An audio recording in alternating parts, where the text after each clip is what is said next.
அனைவருக்கும் வணக்கம். நம்ம டெய்லியும் தினமணி செய்தித்தாள்ல முக்கியமான செய்திகள பத்தி பார்த்துட்டே இருக்கோம். இன்னைக்கு என்ன செய்திகள் இருக்கு அப்படிங்கிறத பார்ப்போம். முதல்ல பார்த்தீங்க அப்படின்னா, மக்கள் தொகையுடன் ஜாதிவாரி கணக்கெடுப்பு அப்படின்னு சொல்லி ஒரு செய்திய குடுத்திருக்காங்க. அதாவது நேத்து மத்திய அமைச்சரவை கூட்டம் கேபினட் மீட்டிங் வந்து நடந்திருக்கும். கேபினட் மீட்டிங்ல என்ன ஒரு முடிவு பண்ணியிருக்காங்க அப்படின்னு பார்த்தீங்கன்னா, நமக்கு வரக்கூடிய சென்சஸோட சேர்த்து கேஸ்ட் சென்சஸையும் எடுப்போம் அப்படிங்கிறத ஒரு முடிவு பண்ணியிருக்காங்க. சரிங்களா? ஜாதிவாரி கணக்கெடுப்பு அப்படிங்கிறத எடுக்க போறாங்க. நமக்கு பொதுவா பார்த்தீங்க அப்படின்னா, 2011ல சென்சஸ் நடந்துச்சு. அதுக்கப்புறமா 2021ல நியாயமா நடந்திருக்கணும். இருந்தாலும் கொரோனா அப்படிங்கிற அந்த ஒரு நோய் தொற்றுனால நம்மளால 2021ல நடத்த முடியல. அதுக்கப்புறம் பார்த்தீங்கன்னா, அது டிலே ஆயிட்டே போய், இன்னும் பார்த்தீங்கன்னா 2025 ஓட எண்ட் ஆர் எல்ஸ் 2026 ஓட ஸ்டார்ட்டிங்ல மோர் ஆர் லெஸ் நமக்கு சென்சஸ் அப்படிங்கிற அந்த எக்ஸர்சைஸ் நடத்த ஆரம்பிச்சுருவாங்க. அப்படிங்கிறது அரசாங்க தரப்புல இருந்து அப்பப்ப செய்தித்தாள்ல வரக்கூடிய விஷயங்கள். அதுவுமே பார்த்தீங்கன்னா, இப்ப வரக்கூடிய சென்சஸ் அப்படிங்கிறது இந்தியாவோட ஃபர்ஸ்ட் டிஜிட்டல் சென்சஸ் அப்படிங்கிறத சொல்றாங்க. சரியா? டிஜிட்டலைஸ்டு சென்சஸா இருக்க போகுது. டிஜிட்டல் சென்சஸா இருக்க போகுது அப்படிங்கிறதையும் நமக்கு சொல்றாங்க. ஸோ இந்த டிஜிட்டல் சென்சஸ் மட்டும் தான் எடுப்பாங்க அப்படிங்கிறது மட்டும் தான் இவ்வளோ நாள் எல்லாருமே எதிர்பார்த்த ஒரு விஷயம். எதிர்க்கட்சிகள்லாம் என்ன சொல்லிக்கிட்டே இருந்தாங்க அப்படின்னா, ஜாதிவாரி கணக்கெடுப்ப வந்து நடத்தணும் அப்படிங்கிறத சொல்லிட்டே இருந்தாங்க. அதே மாரி இந்த ஜாதிவாரி கணக்கெடுப்பு அப்படிங்கிற பிரச்சனையே 2023ல இருந்தே ரொம்ப தீவிரமாக இருக்கு. ஏன் அப்படின்னு பார்த்தீங்கன்னா, அப்பதான் பீகார் அப்படிங்கிற ஒரு மாநிலம் ஜாதிவாரி கணக்கெடுப்ப நடத்தி, அவங்க அந்த முடிவுகள வந்து வெளியிட்டிருப்பாங்க. ஓகேவா? அப்ப இந்த ஜாதிவாரி கணக்கெடுப்பு, கேஸ்ட் சென்சஸ்னா என்ன? இந்தியாவுல கேஸ்ட் சென்சஸ்க்கான வரலாறு என்ன? அப்படிங்கிறத நம்ம தெரிஞ்சுக்கணும். கேஸ்ட் சென்சஸ்னா ஒண்ணும் கிடையாது. சரிங்களா? இந்தியாவுல இல்ல ஒரு மாநிலத்துல, இல்ல ஒரு குறிப்பிட்ட பகுதியில எவ்வளவு ஜாதிகள் இருக்கு? அந்த ஜாதிகள்ல எவ்வளவு பேர் வந்து இருக்காங்க? எவ்வளவு பேர் வந்து அந்த ரிசர்வேஷன பயன்படுத்தி பெனிஃபிட் ஆயிருக்காங்க? எவ்வளவு பேர்னால பெனிஃபிட் ஆக முடியல? இந்த மாதிரி ஸ்டாட்டிஸ்டிக்கலா டேட்டாவ எடுத்து வைக்கிறது தான் நம்ம கேஸ்ட் சென்சஸ் அப்படின்னு சொல்றோம். ஓகேங்களா? இத ஒரு மாநில அளவுல பண்ணா, மாநிலங்கள் அளவுல இருக்கக்கூடிய கேஸ்ட் சென்சஸ். இதுவே நாடு ஃபுல்லா பண்ணோம்னா, தேசிய அளவுல பண்றோம் அப்படிங்கிறத சொல்றோம். இப்ப இந்தியாவுல தேசிய அளவுல கேஸ்ட் சென்சஸ் அப்படிங்கிறது கடைசியா எப்ப நடந்து முடிஞ்சது அப்படின்னு பார்த்தீங்கன்னா, 1931ல பிரிட்டிஷ் ஆட்சி காலத்துல 1931ல கடைசியா இந்தியாவுல எடுக்கப்பட்ட கேஸ்ட் சென்சஸ் அப்படின்னா 1931. அதுக்கப்புறமா இண்டிபெண்டன்ஸ்க்கு அப்புறமா 1951ல இருந்து நம்ம என்ன பண்றோம் அப்படின்னா, எஸ்சி, எஸ்டிக்கான டேட்டாவ மட்டும் எடுக்கும். ஓகேங்களா? ஓவராலா கேஸ்ட் டேட்டாவ எடுக்காம, எஸ்சி, எஸ்டி பாப்புலேஷன் மட்டும் எவ்வளவு இருக்கு? அப்படிங்கிற டேட்டாவ மட்டும் அரசாங்கம் எடுக்க ஆரம்பிச்சாங்க. அதன் பிறகு பார்த்தீங்கன்னா, மறுபடியும் 2010 அந்த காலகட்டத்திலயும் இந்த மாரி ஜாதிவாரி கணக்கெடுப்பு எடுக்கணும் அப்படிங்கிற ஒரு போராட்டம் அப்படிங்கிறது வந்திருக்கும். அதனால அப்போதைய அரசாங்கம் வந்து என்ன பண்ணியிருப்பாங்க அப்படின்னா, கேஸ்ட் சென்சஸா எடுக்காம, சோசியோ எக்கனாமிக் கேஸ்ட் சர்வே அப்படிங்கிற மாரி எடுத்திருப்பாங்க. சரிங்களா? சோசியோ எக்கனாமிக் கேஸ்ட் சென்சஸ் அப்படிங்கிறது ஆக்சுவலி இது ஒரு சர்வே மாதிரி எடுத்திருப்பாங்க. சரியா? இந்த சர்வேல என்ன ஆச்சு அப்படின்னு பார்த்தீங்கன்னா, 2011ல எடுக்க ஆரம்பிச்சிருப்பாங்க. ஆனா, இந்த சர்வேவோட முடிவுகள மத்திய அரசாங்கம் வெளியிடாமயே தான் இருக்காங்க. ஏன் அப்படின்னா, நமக்கு 1931 கேஸ்ட் சென்சஸ் படி பார்க்கிறப்ப இந்தியால ஏறக்குறைய 4300 கேஸ்ட் தான் இருந்துச்சு. ஆனா, இந்த சோசியோ எக்கனாமிக் கேஸ்ட் சென்சஸ் 2011ல எடுத்த இந்த கேஸ்ட் சென்சஸ் படி பார்க்கிறப்ப, இந்தியாவுல கிட்டத்தட்ட 46,00,000 கேஸ்ட் இருக்கு அப்படிங்கிற டேட்டாவ இதுல வந்து ப்ரொஜெக்ட் பண்ணாங்க. அப்படிங்கிறப்ப இந்த மெத்தடாலஜில ஏதோ மிஸ்டேக் இருக்கு அப்படிங்கிற ஒரு பாயிண்ட் ஆஃப் வியூ தான். அதனால தான் அந்த டேட்டாவ நமக்கு ரிலீஸ் பண்ணவே இல்ல. அப்ப இதுக்கப்புறமா வரக்கூடிய சென்சஸ்ல கேஸ்ட் டேட்டாவையும் எடுக்கணும் அப்படிங்கிறது அப்போல இருந்தே இருந்த கோரிக்கை தான். இதற்கிடையில தான் பீகார் என்ன பண்ணியிருப்பாங்கன்னா, 2023ல கேஸ்ட் சென்சஸ் எடுத்திருப்பாங்க. பீகாருக்கு முன்னாடியே பார்த்தோம்னா 2015லயே கர்நாடகா வந்து கேஸ்ட் சென்சஸ் எடுத்திருப்பாங்க. ஆனா அந்த டேட்டா வந்து வெளியிட்டிருக்க மாட்டாங்க. அதுக்கப்புறமா 2023ல பீகார், அப்புறம் ராஜஸ்தான், தெலுங்கானா போன்ற மாநிலங்கள்லாம் இப்போ சமீபத்தில கேஸ்ட் சென்சஸ எடுத்து ரிலீஸ் பண்ண மாநிலங்களாக இருக்காங்க. அப்ப எதுக்காக கேஸ்ட் சென்சஸ் தேவைப்படுது? அப்படிங்கிறது அடுத்த கேள்வி. இந்த கேஸ்ட் சென்சஸ பொறுத்தவரைக்கும் பார்த்தீங்கன்னா, மக்கள் எந்த நிலையில இருக்காங்க அப்படிங்கிறத நம்மனால தெரிஞ்சுக்க முடியும். இப்ப தமிழகத்துல, இல்ல இந்தியாவிலேயே கேஸ்ட் சென்சஸ் எடுக்குறாங்க அப்படின்னா, இந்தியாவுல இப்ப எத்தன ஜாதிகள் வந்து இருக்கு? ஒவ்வொரு ஜாதியிலயும் எவ்வளவு மக்கள் வந்து இருக்காங்க? பிசில எவ்வளவு பெர்சன்டேஜ் இருக்காங்க? அடுத்தது எஸ்சில எவ்வளோ பெர்சன்டேஜ் இருக்காங்க? எஸ்டில எவ்வளோ பெர்சன்டேஜ் இருக்காங்க? இந்த பெர்சன்டேஜ் மாறி இருக்கு. அப்ப அதுக்கு ஏத்த மாதிரி ரிசர்வேஷன ஏதாவது மாத்தலாமா? இல்ல பிரதிநிதித்துவம் யாருக்காவது கம்மியா இருந்துச்சு அப்படின்னா, அவங்களுக்கு அந்த பிரதிநிதித்துவத்த அதிகப்படுத்தி குடுக்கலாமா? இந்த மாதிரி நெறைய விஷயங்கள்ல நமக்கு மாற்றம் அப்படிங்கிறது ஏற்பட நெறைய வாய்ப்புகள் அப்படிங்கிறது இருக்கு. சாதகமான வாய்ப்புகளும் விஷயங்களுமே இருக்கு. உதாரணத்துக்கு பார்த்தீங்கன்னா, ஒரு சமூகத்தினர், ஒரு ஜாதியினர் பார்த்தீங்கன்னா, ரொம்ப பின்தங்கியே இருந்திருப்பாங்க. அவங்கள இந்த ஜாதிவாரி கணக்கெடுப்பு மூலியமா நம்மனால என்ன பண்ண முடியும்? இவங்க இவ்வளோ நாளா பின்தங்கியே இருந்திருக்காங்க. அவங்கள வந்து உயர்த்துறதுக்காக அவங்களுக்கு பெர்சன்டேஜ் குடுக்க முடியும். ஒரு ரிசர்வேஷன் குடுக்கலாம் அப்படிங்கிற ஒரு நிலைப்பாட அரசாங்கம் எடுக்க முடியும். இல்ல இன்னொன்னு என்ன ஆகும் அப்படின்னு பார்த்தீங்கன்னா, இந்த ஜாதிவாரி கணக்கெடுப்புனால இந்த கேஸ்ட் அதிகமா இருக்கு, இந்த கேஸ்ட் கம்மியா இருக்கு அப்படிங்கிற அதனாலேயே ஒரு போலரைசேஷன் அப்படிங்கிறது வரலாம். ஓகேங்களா? அந்த ஒரு ஜாதிய மோதல் அப்படிங்கிறது ஏற்பட வாய்ப்பு இருக்கு. அதே மாரி பார்த்தீங்கன்னா, அரசியல் ரீதியா பார்க்கிறப்ப இந்த இந்த காஸ்ட் பேஸ்ட் பாலிடிக்ஸ் அப்படிங்கிறதும் அதிகமாகறதுக்கு வாய்ப்புகள் இருக்கு. ஓகேவா? இப்ப ஜாதிவாரி கணக்கெடுப்புனா என்ன? எதுக்காக எடுக்குறாங்க? என்ன பாசிட்டிவ் இருக்கு? என்ன நெகட்டிவ் இருக்குன்னு பிரீஃபா நம்ம பார்த்திருக்கோம். அதனுடைய வரலாறையும் நம்ம பார்த்திருக்கோம். ஓகேங்களா? இப்ப அடுத்த கேள்வி என்ன அப்படின்னு பார்த்தீங்கன்னா, பீகார் அரசாங்கம் எடுத்திருக்கு. தெலுங்கானா எடுத்திருக்காங்க. ராஜஸ்தான் எடுத்திருக்காங்க. கர்நாடகா எடுத்திருக்காங்க. இப்ப எல்லா மாநில அரசாங்கங்களாலயும் காஸ்ட் சென்சஸ் அப்படிங்கிறது எடுக்க முடியுது. தமிழ்நாடு ஏன் காஸ்ட் சென்சஸ் அப்படிங்கிறது எடுக்கல? மத்த மாநிலங்கள்னால முடியுது அப்படின்னா, தமிழ்நாடுனால ஏன் முடியல? அப்படிங்கிறத நம்ம தெரிஞ்சுக்கணும். ஓகேங்களா? சோ, இந்த ஒரு கேள்விக்கு தமிழக அரசாங்கம் சட்டமன்றத்துல பதில குடுத்திருப்பாங்க. என்ன பதில் குடுத்தாங்க அப்படின்னா, நமக்கு ஜூன் 26, 2024ல சரிங்களா? ஜூன் 26, 2024ல தமிழக சட்டப்பேரவையில என்ன பண்ணியிருப்பாங்கன்னா, ஒரு ரெசல்யூஷன் வந்து பாஸ் பண்ணியிருப்பாங்க. தீர்மானம் வந்து கொண்டு வந்திருப்பாங்க. என்ன தீர்மானம் அப்படின்னு பார்த்தீங்கன்னா, ஏன் ஒரு மாநில அரசாங்கத்தினால ஜாதிவாரி கணக்கெடுப்பை எடுக்க முடியாது? அது எதனால மத்திய அரசாங்கம் தான் செய்யணும்னு தமிழக அரசாங்கம் வலியுறுத்துறாங்க.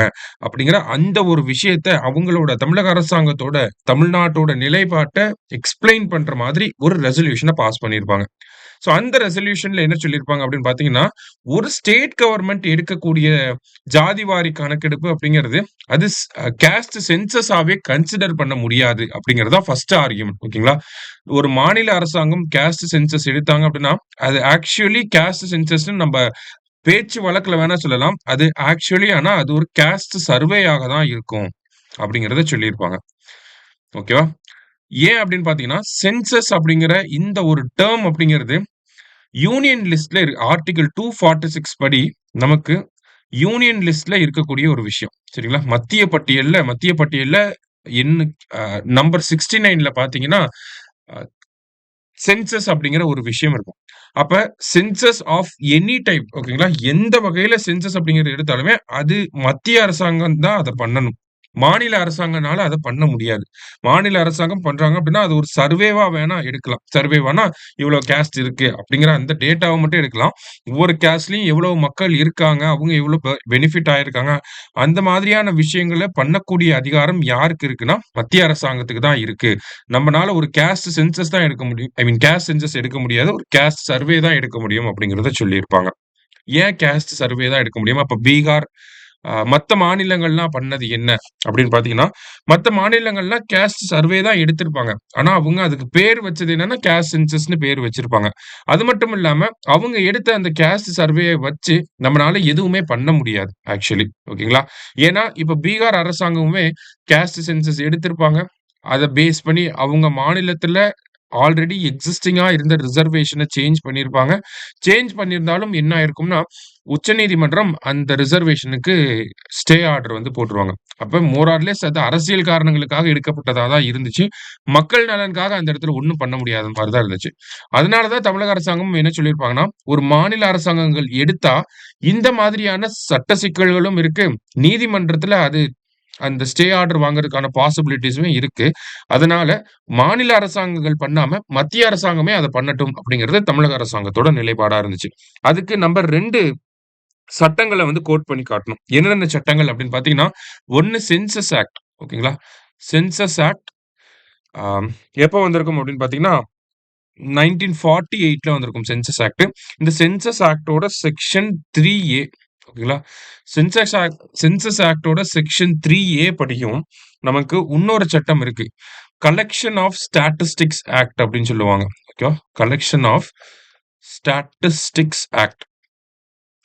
இந்த கலெக்ஷன் ஆஃப் ஸ்டாட்டிஸ்டிக்ஸ் ஆக்ட் 2008 படியும் பார்த்தீங்க அப்படின்னா, நமக்கு இந்த ஜாதி வாரி I mean collection of statistics act அதோட செக்ஷன் 32 படியும் பார்த்தீங்கன்னா, ஒரு ஜாதி வாரி கணக்கெடுப்ப மாநில அரசாங்கத்த விட மத்திய அரசாங்கம் நடத்துறது தான் பெட்டர் அப்படிங்கிறத எக்ஸ்ப்ளைன் பண்ணக்கூடிய 2 சட்டங்கள், அதுல இருக்கக்கூடிய பிரிவுகள்னா இதுதான். சரிங்களா?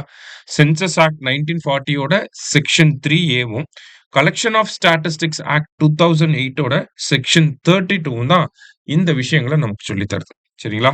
ஸோ இதெல்லாம் அடிப்படையா வச்சு பார்க்கிறப்ப தான் தமிழக அரசாங்கம் இவ்வளவு நாளும் ஜாதிவாரி கணக்கெடுப்பு அப்படிங்கிறத எடுக்காமயே இருந்தாங்க. இப்ப ஏறக்குறைய பார்த்தீங்கன்னா, மத்திய அரசாங்கமே அந்த ஒரு நிலைப்பாடுக்கு வந்துட்டாங்க. ஓகேவா? சென்சஸோட சேர்த்து கேஷ் சென்சஸும் எடுத்துறலாம் அப்படிங்கிற ஒரு நிலைப்பாட்டுக்கு வந்துட்டாங்க. வரக்கூடிய சென்சஸ் அப்படிங்கிறது நமக்கு டிஜிட்டல் சென்சஸாவும் இருக்க போது.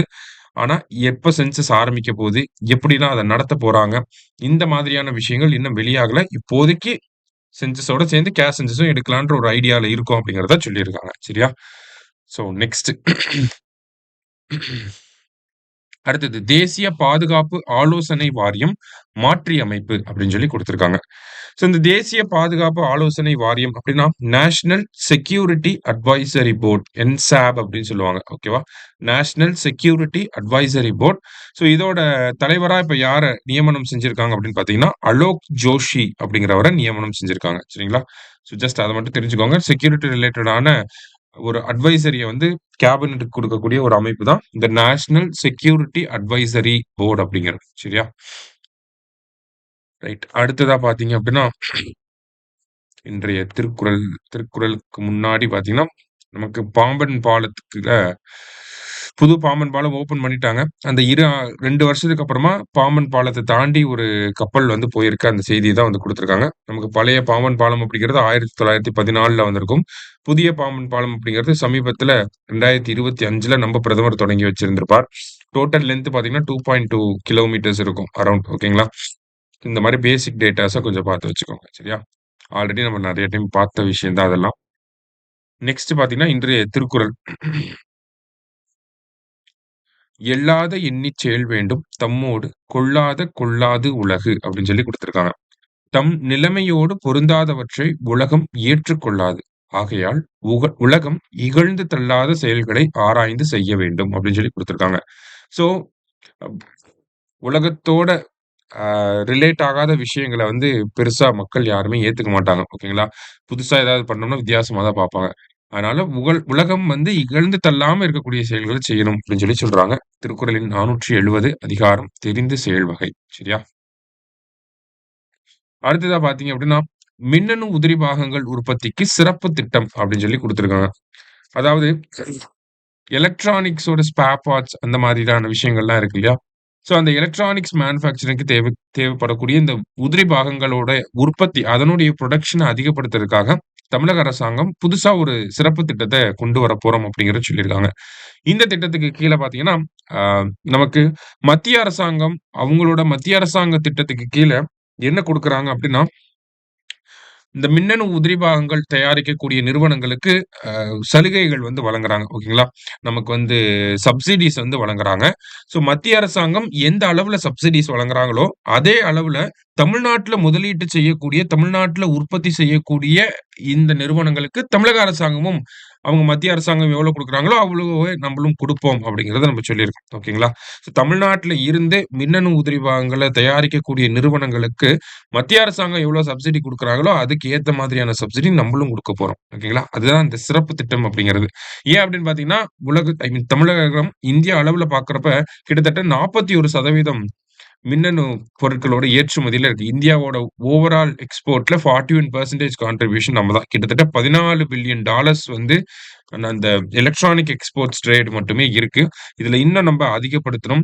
தமிழ்நாட்டிலிருந்து போகக்கூடிய பொருட்களுக்கு அதிகமான மதிப்பு கூட்டல் செய்யப்பட்டு, வேல்யூ அடிஷன் அதிகமா பண்ணி, பெஸ்ட் ப்ராடக்ட்டா அனுப்பணும் அப்படிங்கிற மாதிரியான ஒரு நோக்கத்துக்காக, இந்த மின்னணு உதிரி பாகங்களுக்கான உற்பத்திய உயர்த்துவதற்கான ஒரு சிறப்பு திட்டத்த தமிழக அரசாங்கம் கொண்டு வரப்போறாங்க. சரியா?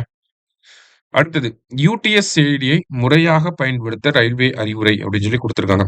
ஸோ யுடிஎஸ் அப்படின்னு பார்த்தீங்கன்னா, அன்ரிசர்வ்டு டிக்கெட்டிங் அப்படின்னு சொல்லுவாங்க. ஓகேவா? அன்ரிசர்வ்டு டிக்கெட்டிங் சிஸ்டம் அதான் யுடிஎஸ் அப்படிங்கிறது.